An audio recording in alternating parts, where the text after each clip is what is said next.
నమస్కారం ఫ్రెండ్స్. అందరూ ఆశ్చర్యపోయే ఒక విషయం 3 ఏళ్ల కిందట జరిగింది. అదేమంటే పోస్ట్ కరోనా రియల్ ఎస్టేట్లో బూమ్ వచ్చింది. అవకాశాలు లేని, జాబ్లెస్నెస్, బిజినెస్లో కొలాప్స్ కావడం, జాబ్స్ ఉన్నా జాబ్స్లో కొనసాగలేకపోవడం, టైముకు శాలరీలు అందకపోవడం, హెల్త్ ఇష్యూస్, హాస్పిటల్ ఎక్స్పెన్సెస్, ఎడ్యుకేషన్పై అదనపు భారం పడటం, సైకలాజికల్ ప్రాబ్లమ్స్. అంటే కరోనా వల్ల ఒక సొసైటీ దాదాపు 2 ఇయర్స్ కంప్లీట్లీ డిస్టర్బ్ అయిపోయినాక ఈ రియల్ ఎస్టేట్లో బూమ్ ఎలా వచ్చింది? పోస్ట్ కరోనా బూమ్ అంటే అర్థమేమి? అసలు హైదరాబాదు ఇప్పుడు అనుభవిస్తున్న వ్యధకు పోస్ట్ కరోనాలో జరిగిన అవకతవకలు కారణమా? అసలు పోస్ట్ కరోనా బూమ్ అంటే దాని అర్థం ఏమి?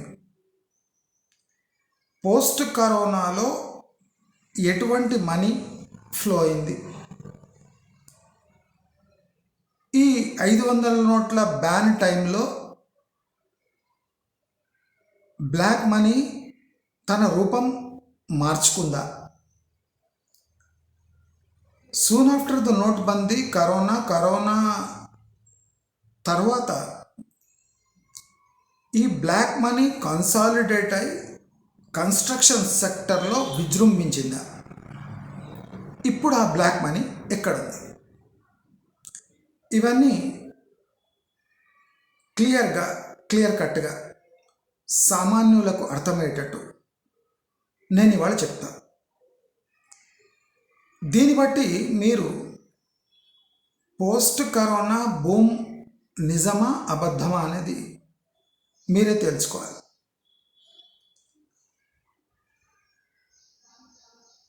ఈ రియల్ ఎస్టేట్లో బూమ్ అసలు ఎలా వచ్చింది? సమాజంలో డబ్బు కొరత, జాబ్ కొరత, బ్యాంకుల్లో డిపాజిట్ కొరత ఉన్న తక్షణమే రియల్ ఎస్టేట్లో బూమ్ ఎలా వచ్చింది? మన ఛానల్ పోస్ట్ కరోనా అనాలిసిస్ చేసిన తర్వాతే మన ఛానల్ స్టార్ట్ అయింది. 2.5 ఇయర్స్గా మిమ్మల్ని అందరినీ డిఫరెంట్ కోణాల్లో ఎడ్యుకేట్ చేస్తూ ఉంటాం కూడా. అయితే మనం ఇవాళ ఈ post corona black and white currency flow ఎలా స్టార్ట్ అయింది? అసలు ఈ బారోడ్ మనీ ఆర్ లోన్స్ ఎన్ని రకంగా ఉన్నాయి? అసలు ఇది రూపాంతరం చెంది రియల్ ఎస్టేట్ మార్కెట్లో ఎట్లా ఎంటర్ అయ్యాయి? ఆపర్చునిటీని వెతుకుతున్న మనీకి రియల్ ఎస్టేట్ ఒక వరంగా ఎలా మారింది? టోటల్ ప్రాజెక్ట్ కాస్ట్లో 20% బ్లాక్ మనీ ఈ టోటల్ సెక్టర్ని ఎలా బూస్ట్ చేసింది? ఇవి కొన్ని ఇంట్రెస్టింగ్ క్వశ్చన్స్కి నేను అంతే ఇంట్రెస్టింగ్గా మీకు అనలైజ్ చేసి చెప్తాను, వినండి. చాలామందికి పోస్ట్ కరోనా బూమ్ అనే తెలుసు, కానీ ఈ బూమ్ ఎలా క్రియేట్ అయింది? రియల్ ఎస్టేట్ ఒక కొత్త మంత్రాన్ని ఎలా అందిపుచ్చుకొని ఈ టోటల్ రియల్ ఎస్టేట్ని బూమ్ వైపు నెట్టింది? ఈ బూమ్ టైంలో ల్యాండ్ ప్రైజెస్ ఎలా ఎస్కలేట్ అయ్యాయి, దాని వెనుక ఉన్న శక్తులు, వాళ్ళు యూజ్ చేసిన టెక్నిక్ మనం ఇవాళ మన ఛానల్ ద్వారా క్లియర్లీ తెలుసుకుందాం. నోట్ బందీ తర్వాత, అంటే నరేంద్ర మోదీ 500 రూపీస్ బ్యాన్ తర్వాత total banking sector, black money and white money కుదుపుకు గురైంది. దీనివల్ల బ్లాక్ మనీ తన రంగు మార్చుకొని సగం గోల్డ్లో, సగం భూముల్లో వెళ్ళిపోయింది.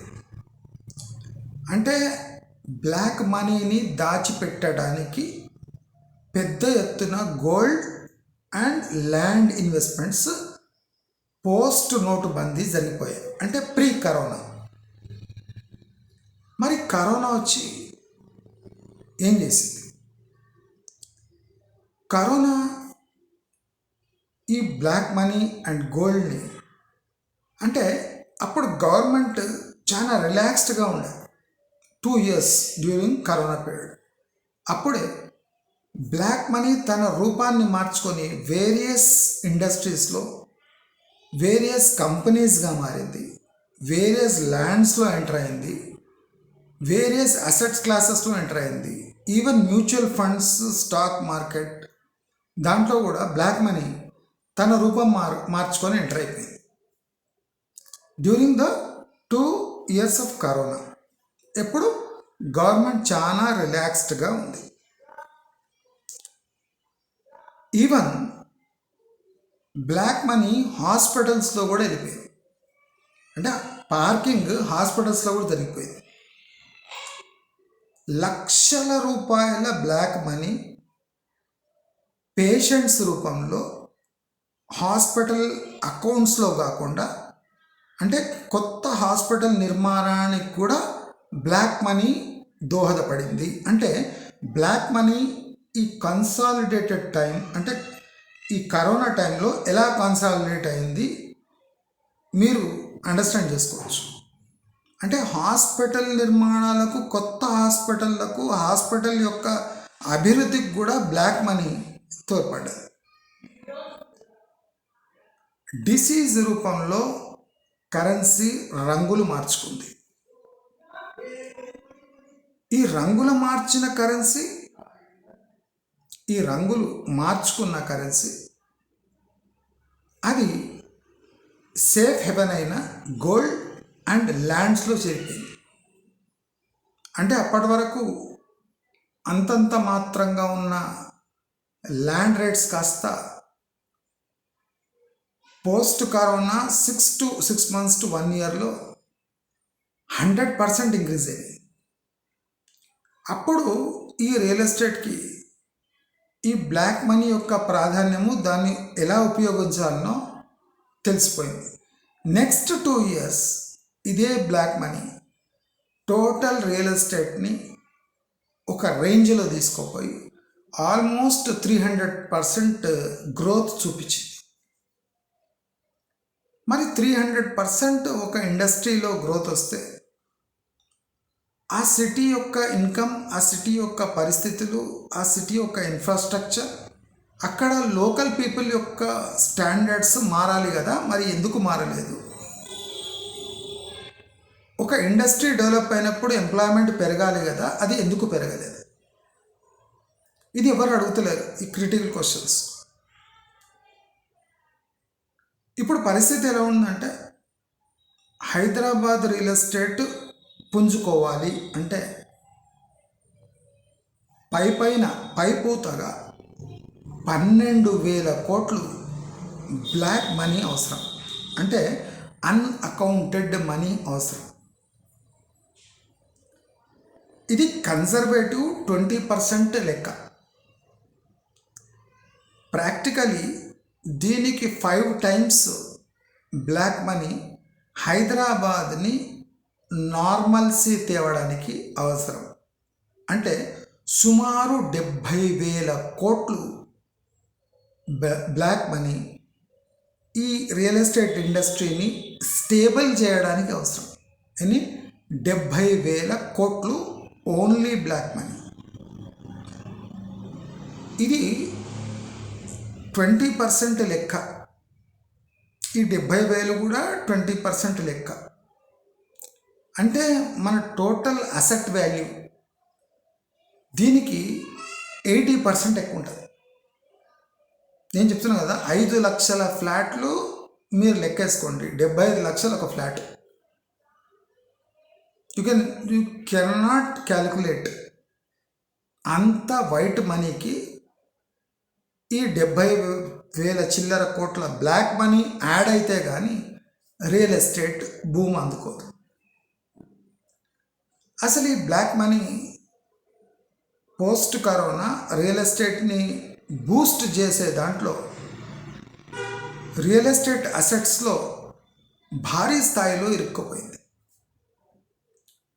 అంటే 12,000 కోట్లు పైపోతా, 75,000 కోట్లు నిజంగా స్టేబుల్ చేయాలంటే, హైదరాబాద్ రియల్ ఎస్టేట్ని స్టేబుల్ చేయాలంటే 75,000 కోట్లు అవసరం.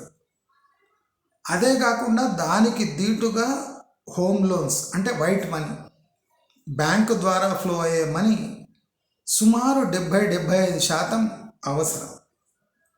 అయితే ఈ వైట్ మనీ బ్లాక్ మనీ లేకుండా ఫ్లో అయ్యే పరిస్థితి లేదు. టోటల్గా వైట్ ట్రాన్సాక్షన్స్ జరగవచ్చు కదా. టోటల్ వైట్ ట్రాన్సాక్షన్ జరిగిందంటే ప్రజెంట్ అసెట్ ప్రైజెస్ అట్లీస్ట్ 200% పడాలి. 200% పడితే bank lending rates, banks without risk lending చేసే పరిస్థితిలో ఉన్నాయి. హైదరాబాద్ రియల్ ఎస్టేట్ ఎందుకు పుంజుకుంటలేదంటే RBI government of India directions బ్యాంక్స్కు ఉన్నాయి. 300% ఇన్ఫ్లేటెడ్ అసెట్స్కి మీరు లోన్స్ ఇచ్చారంటే ఆ లోన్స్ ఇక రికవర్ కావు అని క్లియర్ ఇన్స్ట్రక్షన్ ఉండడం వల్ల ఇప్పుడు హోమ్ లోన్ రేట్స్ 8% కిందికి ఉన్నా, ఇప్పుడు 8% కిందికి ఉన్నాయి హోమ్ లోన్స్ రేట్స్. అంటే గవర్నమెంట్ ప్రెస్ చేసి పుష్ చేస్తే 8% కిందికి వస్తున్నాయి. 8% కిందికి వచ్చిన రియల్ ఎస్టేట్ బయింగ్లో 5% అభివృద్ధి కూడా లేదు. ఇది గవర్నమెంట్ని కూడా ఇరిటేట్ చేస్తుంది. మనం 8% కిందికి వస్తే హౌసింగ్ ఇది బూస్ట్ కావాలి కదా, లోన్స్ ఈజీగా ప్రొవైడ్ కావాలి కదా. మరి 8% కిందికి వచ్చినా అట్లీస్ట్ 5% రియల్ ఎస్టేట్లో భూమి ఎందుకు లేదు? గత 7 ఏళ్లుగా 300% భూమి వచ్చిన రియల్ ఎస్టేట్ ప్రైసెస్ సడన్గా కుదేలై ఇంట్రెస్ట్ రేట్స్, హోమ్ లోన్ వడ్డీ రేట్లు తగ్గిన 5% ఎస్కలేషన్ ఎందుకు చూపిస్తలేవు అని పరిశీలిస్తే అసలు హౌసింగ్ సెక్టర్ మొత్తం అంటే 20% బ్లాక్ మనీ కాంపోనెంట్ ఉన్న 20% బ్లాక్ మనీ కాంపోనెంట్ ఉన్న అది 80% మనీని రాణిస్తలేదు, వెయిటింగ్లో పెడుతుంది. మరి 20% బ్లాక్ మనీ ఎక్కడుంది?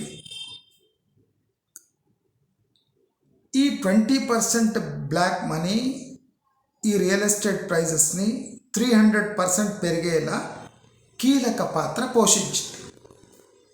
దీన్నే 20% ఫ్యాక్టర్ ఇన్ రియల్ ఎస్టేట్ అని మనం అనాలి. అంటే మన ఛానల్ రీసెర్చ్ ప్రకారం ఈ 20% బ్లాక్ మనీ 80% వైట్ మనీని శాసిస్తుంది. 20% బ్లాక్ మనీ లేకపోతే 80% వైట్ మనీ ఈ ఇండస్ట్రీలో రాలేదు.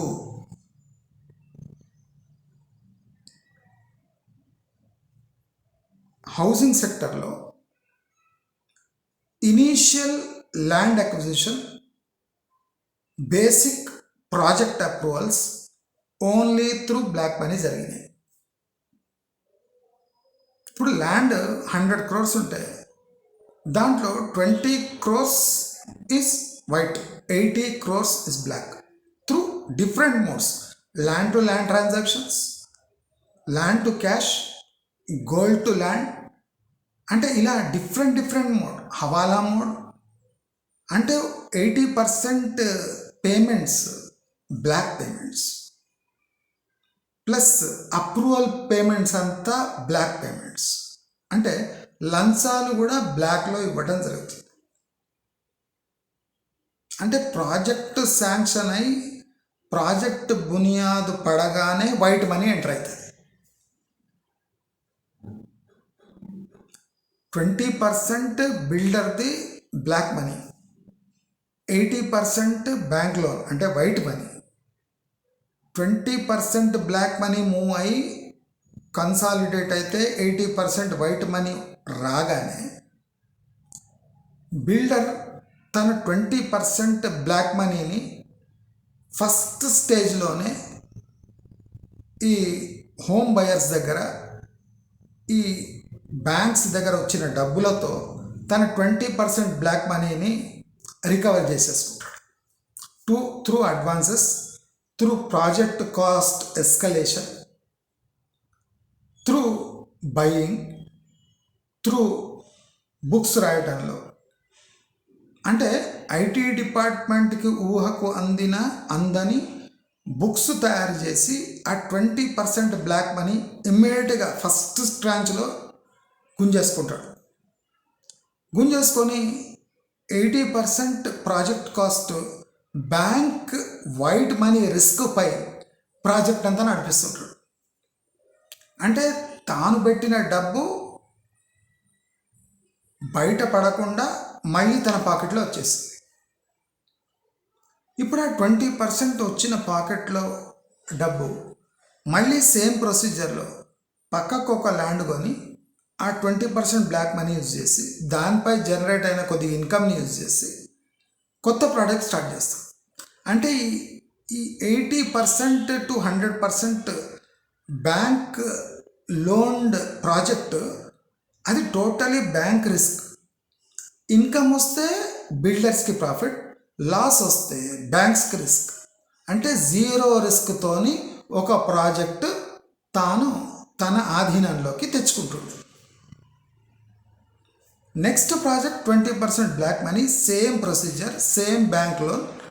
ఇక్కడ అమ్ముడు పోకపోయినా కొత్త ప్రాజెక్ట్లో మళ్ళీ ఫైనాన్స్, మళ్ళీ వందల కొద్ది ఫ్లాట్లు కట్టడం, తన 20% ఇమ్మీడియట్ ఫస్ట్ స్టెప్లో రికవరీ చేసుకోవడం through bank bridge loans and buyer advances. అంటే హోమ్ బయర్ అడ్వాన్స్ ఏమిస్తాడు కదా, అది బ్లాక్ మనీలో కలుపుకొని 20% ఇమ్మీడియట్ రికవరీ. 2 ప్రాజెక్ట్స్ అమ్ముడు పోవు, థర్డ్ ప్రాజెక్ట్ స్టార్ట్ చేయడం, థర్డ్ ప్రాజెక్ట్కి కొనడం. అంటే అసలు ఫస్ట్ ప్రాజెక్టే అమ్ముడు పోకుండా తాను 4వ 5వ ప్రాజెక్ట్ కూడా బ్యాంక్ అంటే బ్లాక్ మనీతో స్టార్ట్ చేసి భూమి పూజ చేసి బ్యాంక్ లోన్లు పొంది కన్స్ట్రక్షన్ కూడా స్టార్ట్ అవుతుంది. మళ్ళీ పాత 3-4 ప్రాజెక్ట్స్ అవి అమ్ముడు పోవు, ఆయన రిస్క్ కాదు. అమ్ముడు పోతే ఆయనకు పర్సంటేజ్ వస్తుంది. అమ్ముడు పోక బ్యాంక్ రాప్ట్ అయిపోతే అది బ్యాంక్ పాలవుతుంది. 20% ఇనిషియేట్ చేసి ఒక ప్రాజెక్ట్ని స్టేజ్ 1లోకి తీసుకుపోయి బ్యాంకుతో కొలాబరేట్ అయ్యి హోమ్ బయర్స్ దగ్గర అడ్వాన్స్ తీసుకొని ఒక ప్రమోటర్ ఎస్కేప్ అయిపోతాడు. ఇలా పెద్ద పెద్ద ప్రమోటర్స్ ఒక 20-30 ప్రాజెక్టులు కట్టంగానే ఏమవుతుంది, ల్యాండ్ స్కేర్సిటీ ఏర్పడుతుంది, ల్యాండ్కి డిమాండ్ ఏర్పడుతుంది. అంటే వాడు బ్లాక్ మనీని ఏ రూపంలో అయినా యూజ్ చేయొచ్చు. ఇప్పుడు పటాన్ చెరువు దగ్గర మొత్తం కబ్జా అవుతున్నాయని, అంటే కబ్జా అంటే జీరో మనీ, దానికి వాల్యూ లేదు. అవి ఏ వాల్యూ కన్నా కబ్జా అయిన ల్యాండ్ కొని ఈ 20% బ్లాక్ మనీతో దాన్ని స్టేజ్ 1కి తీసుకొని వచ్చి అక్కడ పెద్ద హైరైజ్ కట్టేసి బ్యాంకుల పాలు చేసి తాను బ్యాంకుతో ఒప్పందం కుదుర్చుకొని ఫ్లాట్లు సేల్ అవుతుంటే దాని పర్సంటేజ్ తాను తీసుకొని బ్యాంకులకు ఇచ్చేస్తారు. అంటే ఒక 20 ప్రాజెక్ట్స్ కూడా తన 20% బ్లాక్ మనీతో కొనసాగించి బ్యాంకుతో కొలాబరేట్ అయ్యి అడ్వాన్సులు తీసుకొని ప్రీ లాంచ్ ఆఫర్స్లో డబ్బులు తీసుకొని సేఫ్గా ఒక ప్రమోటర్ బయటపడి, కానీ at the end of 5 to 6 years ఆయన ఆయన పేరున ఒక 20 ప్రాజెక్టులు హై రైజెస్ ఆయన బ్రాండ్తోనే కొనసాగుతూ ఉంటాయి. ఎలా బ్యాంకులు ఫ్లాట్లకు ఫైనాన్స్ చేసి హౌసింగ్ లోన్స్ ఇస్తాయో, హౌసింగ్ లోన్స్ ఇవ్వగానే బ్యాంకు వాటా బ్యాంకుకు, తన వాటా తనకు. అంటే జీరో రిస్క్తో 20% బ్లాక్ మనీతో ఆయన 20 ప్రాజెక్టులు కట్టి దాంట్లో 18 ప్రాజెక్టులు అమ్ముడు పోకపోయినా తన డబ్బు కాదు కాబట్టి, ఓన్లీ తన బ్రాండ్ కాబట్టి ఏండ్ల కొద్దీ వెయిట్ చేయడానికి ఆయనకి ఏం చంపుతలేడు. అందుకోసం పోయిన ప్రైజెస్ తగ్గిస్తలేరు. ఎందుకంటే అది బ్యాంక్ రిస్క్, తన రిస్క్ కాదు. తన డబ్బులు తనకు వచ్చేసినాయి. అనుకోకుండా హౌసింగ్ లోన్స్ ఇచ్చి దాంట్లో ఒక ఫ్లాట్ అమ్ముడుపోయిందంటే ఈయనకింత ఆయనకింత. మరి హౌసింగ్ సెక్టర్లో భూమి ఎందుకు రాదు? వచ్చేసింది. ఇక్కడ వరకు స్టోరీ బ్రహ్మాండంగా నడిచింది. అయితే లాస్ట్ 2 years 3 yearsలో ఈ బ్లాక్ మనీ అనూహ్యంగా ఓవర్ ప్రైజ్డ్ ల్యాండ్స్లో, ఓవర్ ప్రైజ్డ్ ప్రాపర్టీస్లో స్టక్ అయిపోయింది. అంటే వీళ్ళకు ఊహకు అందని ఆశతో వీళ్ళు అడ్వాన్స్గా, అంటే ఈ ఏరియాలు అడ్వాన్స్గా డెవలప్ అవుతాయని తెలుసుకొని అక్కడ 100 ఎకరాలు 1000 ఎకరాలు, అంటే ఒక 10 years ముందు ప్రిడిక్షన్తో కొనేసారు. అంటే ఎలాగూ ఈ గవర్నమెంట్ హెల్ప్ చేస్తుంది, అలాగూ ఆ ల్యాండ్ డెవలప్ అవుతాయి, మళ్ళీ 20% పే చేసేది, మళ్ళీ అదే కథ నడిపిద్దామని. ఇప్పుడు real black money has been invested in land assets. కానీ అనూహ్యంగా ఈ total real estate market slow down అయిపోయి, ప్లస్ జాబ్ మార్కెట్ క్లియర్గా కండ్ల ముందే కుదేలవుతుంటే ఈ బ్లాక్ మనీ తీద్దామని పోతే దాని అంటే డిస్కౌంట్లో కూడా ఈ బ్లాక్ మనీ బయటకు వస్తలేదు. అందుకోసం మీరు ఇప్పుడు చూడండి, రాజకీయ స్తబ్దత ఏర్పడింది. ఎందుకు ఏర్పడిందంటే అందరి రాజకీయ నాయకుల డబ్బు ఇరుక్కపోయి ఉంది. అది ఈ పార్టీ ఆ పార్టీ అని కాదు, అన్ని పార్టీలు కలిసే ఇవి చేసినాయి. ఇప్పుడు వాళ్ళ most flexible money, that is black money, ఈ stuck in deep rooted real estate. కొంతమంది అదృష్టవంతులు నెక్స్ట్ 2-3 yearsలో ఈ బ్లాక్ మనీని బయట తీయగలరు. మిగతా వాళ్ళు నియర్లీ 7 to 10 years వరకు ఈ బ్లాక్ మనీ స్టక్ అప్ అయి ఉంటుంది. మరి ఇప్పుడు వైట్గా ఉన్న బిల్డింగ్స్, అంటే బ్యాంక్ ఫైనాన్స్డ్ హై రైజెస్ అమ్మితే కానీ ఈ వైట్ మనీ అన్న అట్లీస్ట్ వాళ్ళ అకౌంట్స్లోకి ఫ్లో కాదు. ఇప్పుడు అది జరుగుతలేదు. ఓవర్ ప్రైజింగ్ వల్ల ఈ అసెట్స్ అమ్ముడుపోతలేవు. తక్కువలో అమ్ముదామంటే బ్యాంక్ ప్రాజెక్ట్స్ కనుక దీంట్లో అంటే ప్రైజింగ్ ఆల్రెడీ సెట్ అయి ఉంది. ఈ సెట్ అయిన ప్రైజెస్కి బ్యాంక్స్ కిందికి దిగుతలేవు. ఎందుకంటే వన్స్ ఫ్యూచర్ ప్రాజెక్ట్స్లో డిస్కౌంటెడ్ ఫ్లాట్స్ అమ్మినామంటే వాళ్ళ పాత లోన్స్ మొత్తం ఎవ్వడు పే చేయకుండా ఆ ఫ్లాట్స్ మొత్తం బ్యాంక్స్కి అంటించేసి, మేము కొనము, ఇప్పుడు దొరికే ఫ్లాట్స్ చీప్గా కొంటున్నాం, దొరుకుతుంది కనుక అవి కొంటాం, కానీ మీ పాత లోన్స్ మేము చెల్లించమని బ్యాడ్ డెట్స్ కింద మారిపోతాయి. ఆ భయానికి బ్యాంక్స్ డిస్కౌంట్ వచ్చినా ఉన్నా ఆ రేటుకు అమ్మడానికి, ఫైనాన్స్ చేయడానికి రెడీగా లేవు. ఒకవైపు బ్యాంక్స్ యొక్క ఏమీ చేయలేని పరిస్థితి, ఇరుక్కుపోయిన బ్యాంక్స్, హై ఫైనాన్స్ అంటే ఓవర్ ఫైనాన్స్డ్, ఓవర్ ప్రీమియం ఉన్న ఫ్లాట్స్కి ఫైనాన్స్ ఇచ్చేసి బ్యాంక్స్ ఇరుక్కున్నాయి. ఇక్కడ బ్లాక్ మనీ ఫ్యూచర్, అంటే 10 years ఫ్యూచర్ ఇన్వెస్ట్మెంట్లో చాలా బ్లాక్ మనీ ఫ్లో అయిపోయింది. అంటే ఇటు బ్లాక్ మనీ ఇరుక్కుంది, ఇటు వైట్ మనీ రావట్లేదు. దాని కారణంగా టోటల్ రియల్ ఎస్టేట్ స్తంభించిపోయింది. అదే వీళ్ళు అంటున్న పాయింట్. రియల్ ఎస్టేట్ పడిపోలేదండి, స్తంభించింది. స్తంభనకు రీజన్ ఇవ్వండి అంటే వీళ్ళు ఇవ్వరు. ఎందుకంటే వీళ్ళకి బాగా తెలుసు ఆ రీజన్ బయటపడ్డది అంటే టోటల్ ఈ గేమ్ మొత్తం పబ్లిక్ అయిపోతుంది. కనుక రియల్ ఎస్టేట్ స్తంభించిందండి. ఈ స్తంభన ఎంతవరకు ఉంటుంది అంటే ఈ ప్రజలు ఈ ప్రీమియంకి అలవాటు పడి మళ్ళీ వీళ్ళు అనుకున్న రేటుకే ఆ ఫ్లాట్లు కొంటే బ్యాంకులు ఫైనాన్స్ చేసిన డబ్బులతో వీళ్ళకొచ్చే ప్రాఫిట్తో మళ్ళీ ఈ రియల్ ఎస్టేట్ పుంజుకునే అవకాశం ఉంది. కానీ ఇప్పట్లో బ్లాక్ మనీ అంత సునాయాసంగా లాస్ట్ 7 ఇయర్స్లో బయటకు వచ్చినట్టు లాస్ట్ 3 ఇయర్స్ నుంచి రాలేకపోతుంది. ఇంత కాంప్లికేటెడ్ దాన్ని రియల్ ఎస్టేట్ స్తంభించిపోయింది అని ఒక లైన్ ఇచ్చేసి వీళ్ళు రియల్ ఎస్టేట్ని అసలు ఏమైతలేదు, ఏం కాలేదు, నార్మల్సీ ఉంది అని చిలక పలుకులు పలుకుతున్నారు. ప్రాక్టికలీ పోస్ట్ కరోనా, పోస్ట్ నోటుబందీ బ్లాక్ మనీ కన్సాలిడేట్ అయి కొత్త రూట్లు వెతుక్కొని గోల్డ్ ప్రైజెస్ 1 lakh చేరడానికి కూడా ఈ పోస్ట్ 500 రూపీస్ రద్దు, కరోనా టైంలో బ్లాక్ మనీ కన్సాలిడేషన్ మొత్తం కలిసి ఈ గోల్డ్ లాంటి అసెట్, ఈ రియల్ ఎస్టేట్ అసెట్స్ని ఒక పీక్ లెవెల్కి తీసుకుపోయాయి. ఇప్పుడు గోల్డ్ లిక్విడేట్ చేసి రియల్ ఎస్టేట్ వైపు మలుపుదామంటే గోల్డ్ కూడా అంత ఈజీగా లిక్విడేట్ అయి త్రూ బ్లాక్ సిస్టమ్ వచ్చేటట్టు లేదు. అంటే అంత క్యాష్ ఫ్లో చూపించలేరు ఎవరైనా. ట్రాన్సాక్షన్స్ గోల్డ్ ఫర్ ఎగ్జాంపుల్ ఒక 10-20 kgs గోల్డ్ అమ్మినరు అంటే దాని క్యాష్ ట్రాన్సాక్షన్స్ టోటలీ హిడెన్ వేలో, అంటే హవాలా రూట్లో అది మళ్ళీ బ్యాంకింగ్ సిస్టమ్కి రాలేదు, లేదా బ్లాక్ సిస్టమ్ క్యాష్ సిస్టంలో కూడా రాలేదు. అంత టైట్ అయిపోయింది మార్కెట్. దానివల్ల ఇప్పుడు రాజకీయ పరంగా కూడా ఒడిదుడుకులు ఎదుర్కొంటున్నారు. ఇప్పుడు ఎలక్షన్స్లో ఖర్చు పెడదామంటే ఈ అమౌంట్ బయటకు వస్తలేదు, అందుకోసం డిలే అవుతుంది ఎలక్షన్స్లో.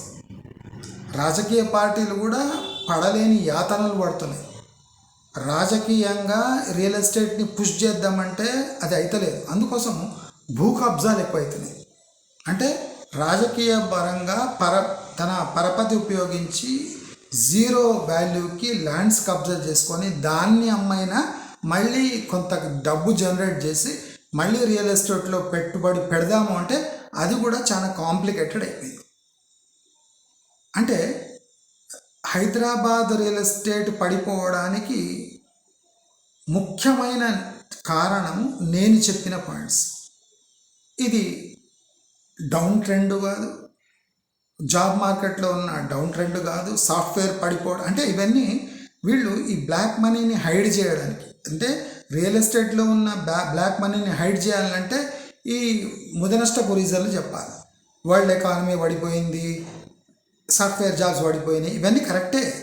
కానీ ఇవన్నీ పడిపోయినప్పుడు కూడా మీరు ఒక సెక్టర్ని 200% బూస్ట్ చేసినప్పుడు ఈ ఫ్యాక్టర్స్ ఏమైనా రియల్ ఫ్యాక్టర్సా? కానే కావు. అంటే పోస్ట్ కరోనా 200% ఒక రియల్ ఎస్టేట్ ప్రాపర్టీ రేట్ పెరిగినాయి అంటే ఆ లాజిక్కి ఈ లాజిక్కి ఏ పొంతనా లేదు. కాబట్టి నేను ఇప్పుడు కూడా చెప్తున్నా, రియల్ ఎస్టేట్ రాబోయే 3 ఇయర్స్లో 100 to 150% రేట్స్ పడిపోతాయి. అంటే ₹1 కోటి ఉన్న ప్రాపర్టీ 55 లక్షలు 65 లక్షలు ఈజీగా అయిపోతుంది. అప్పుడు మళ్ళీ వైట్ మనీతో కొనడం స్టార్ట్ అవుతుంది. అప్పటి వరకు హైదరాబాదు ఎట్టి పరిస్థితిలో పుంజుకునే ఛాన్సే లేదు అని ఖచ్చితంగా మీ అందరికీ తెలియజేస్తూ, మీకు పోస్ట్ కరోనా, పోస్ట్ నోట్బందీ, 500 రూపీస్ నోట్ రద్దు తర్వాత ఏ పరిణామాల వల్ల రియల్ ఎస్టేట్ భూము జరిగిందో, దాంట్లో మీ పాత్ర ఎంతుందో, ఇప్పుడు మీరు పడుతున్న వ్యధలో మీ తప్పు ఎంతుందో మీ అందరికీ తెలిసినట్టుంది. మీ తప్పు లేకపోయినా, మీకు చేత కాకపోయినా, మీకు చేతనైనా మీ కష్టార్జితాన్ని స్ట్రా పెట్టి 300% గుంజే సామర్థ్యం ఒక సెక్టర్ సంపాదించింది అంటే దానికన్నా దురదృష్టం ఇక మన దేశంలో ఏం లేదు అని తెలియజేస్తూ, మీకు కళ్ళు తెరిపించే వీడియో నచ్చినట్టయితే లైక్, షేర్, సబ్స్క్రైబ్ చేసుకోండి. నమస్కారం.